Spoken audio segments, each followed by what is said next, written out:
প্রিয় দর্শক, আসসালামু আলাইকুম। কোর ভিশন ফাউন্ডেশনের উদ্যোক্তা উন্নয়ন কার্যক্রম ভিশন ফর সাকসেসে স্বাগতম। দর্শক, আমরা সবাই চাই সফলতা, কিন্তু সফলতার জন্য কি প্রস্তুতি প্রয়োজন? সফলতার কোনো শর্টকাট পথ আছে কি? উদ্যোক্তা সৃষ্টির মাধ্যমে ক্ষমতায়ন, এই ভিশনের আলোকে স্বনির্ভর কমিউনিটি সৃষ্টির লক্ষ্যে সফলতা, প্রস্তুতি, ভিশন এইসব নিয়েই কোর ভিশন ফাউন্ডেশনের আয়োজন ভিশন ফর সাকসেস। আমাদের আজকের অতিথি council member Fernando Cabrera. Welcome councilman to Thank you. Vision for success. Thank you so much. দর্শক, council member Fernando Cabrera representing the 14th district in the Bronx since January 2010. He is the chair of Juvenile Justice Committee, co-chair of the Gun Violence Task Force Committee, a member of Black, Latino and Asian Caucus, and is a strong advocate for the tenants, youth and senior rights. He is also senior pastor of New Life Outreach International in the Bronx and a former program director for the mental health and counseling program at Mercy College. Councilman Cabrera earned his doctorate in counseling from Agrozi University. He is married to Elvia Cabrera and is father of 2 and a grandfather of 4. Cabrera has been re-elected for the third time in the council member, gaining 84% of his board in a three-way race. Councilman Cabrera has been re-elected for the third time with 84% vote in a three-way race. Congratulations, Councilman. How do you feel? Oh, I'm excited. I'm excited that I get to do another term. You know, as council members, we have projects that we have been working on. And to have another 4 years to bring about change and transformation in the community, it just gets me very, very excited. So third term is a rare opportunity, right? It's a rare opportunity. It occurred because back when Mayor Bloomberg was around, they voted to extend one more term. I got voted during that time. I didn't get to vote, but because I was not a council member, but I was grandfathered into it, that now the council members that come in, they only get two terms. So I'm very privileged to be there's only 51 council members. We represent about 170,000 people. We get to pass all the laws in the city. We get funding for our community. We approve the budget. We have what is called a bully pulpit to bring issues to our community. So I'm very honored. Yeah, 84% is a huge. It was a huge, we call that a landslide. Yes, it was a landslide. I mean, the people know the work that I have done in the community, and they say, Councilman Cabrera, we would like you to come back again. That is a recognition for you also. Recognition and affirmation. So it feels good, but it also tells me that I got to get back to work. More work. So you are a politician. It is by accident or you had a vision?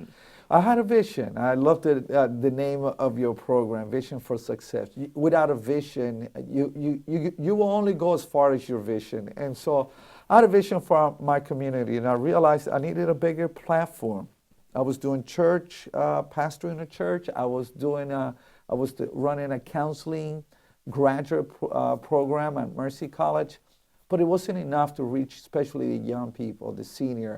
So the people started asking me as well, can you run? Please run. Our community, look, back then in 2010, unemployment in my district was 23.5, the worst in all of New York City.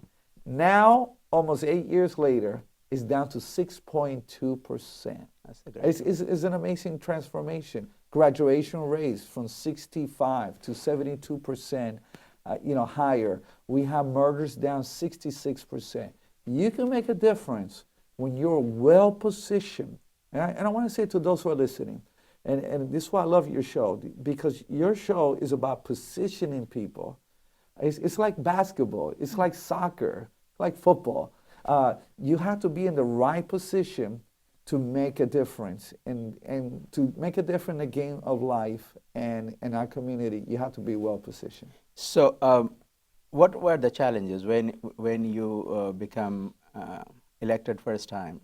What challenges you faced? Well, one of the challenges I face is that a lot of people have lost hope in government. A lot of people basically say, oh, those elected officials, they don't do anything. Some of them that were there before me had gone to jail. Other ones didn't do anything.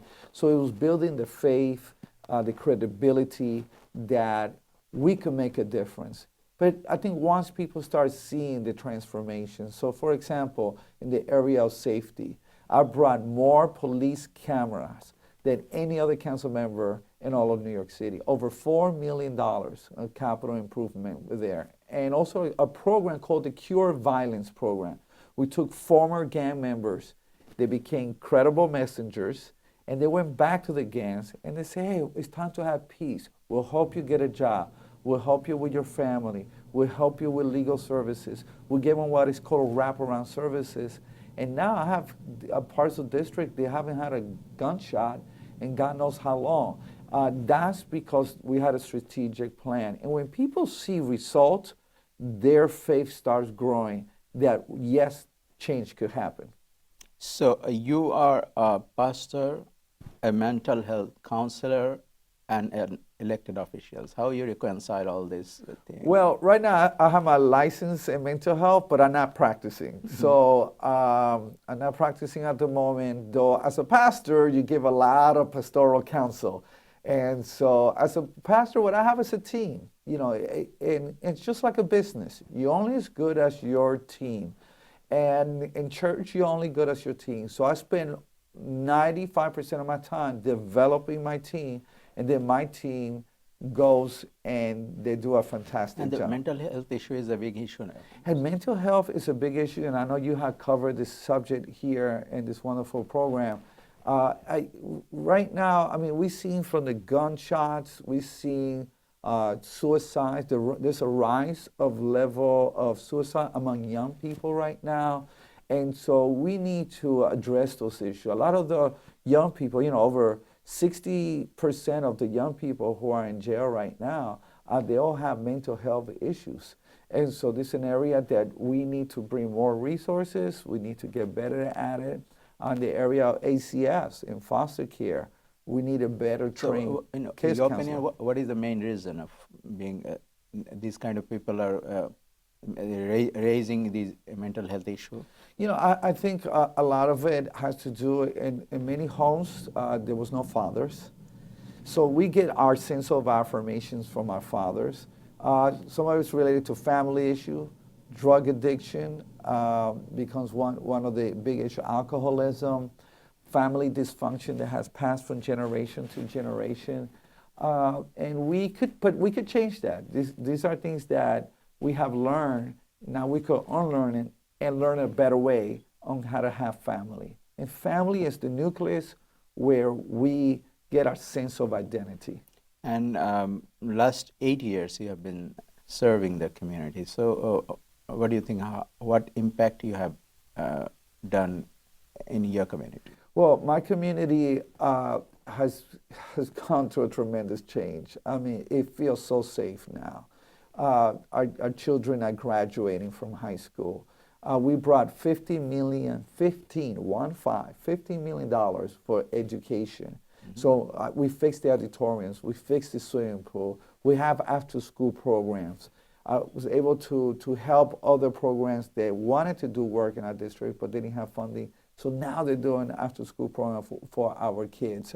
We were able to help in economic development, our businesses, to be able to grow and to expand, and also so they could feel safe, people feel safe to come shopping in our areas. And now we're working on the Jerome rezoning. The Jerome rezoning, we're going to rezone all the way from 167th Street to 183rd Street. And alongside with Councilmember Vanessa Gibson, which covers both of our district, we're going to have over 4,000 units of affordable housing, and also providing in the first floor retail and community space. About affordable housing, we had a seminar on the affordable housing, and most of our community members, they don't know actually about these things. So what could be done to inform the people? That's a very good question. One of the things that I would ask people is to go to the city website, and they could just Google online Housing Connect, Housing Connect. And then you could just apply. You could do it at the comfort of your own home, Or if you want somebody to guide you, you could go to your council member's office or any elected officials, and they will guide you. And then you get to select where you will like to go. There are buildings that right now they're open to have people come in and rent, but it's a lottery. So that's the catch. It's a lottery. So there will be a lottery system, and I know a lot of people have gotten in. I know a lot of people that's still waiting. We got 60,000 people in the city that are literally waiting. You know, they're homeless, they're in shelters or in supportive housing, and they're waiting. So what I tell people is to keep trying. Persistence overcomes resistance. We'll continue our discussion. Let's take a break, commercial break. Viewers, we are watching Vision for Success. Stay with us.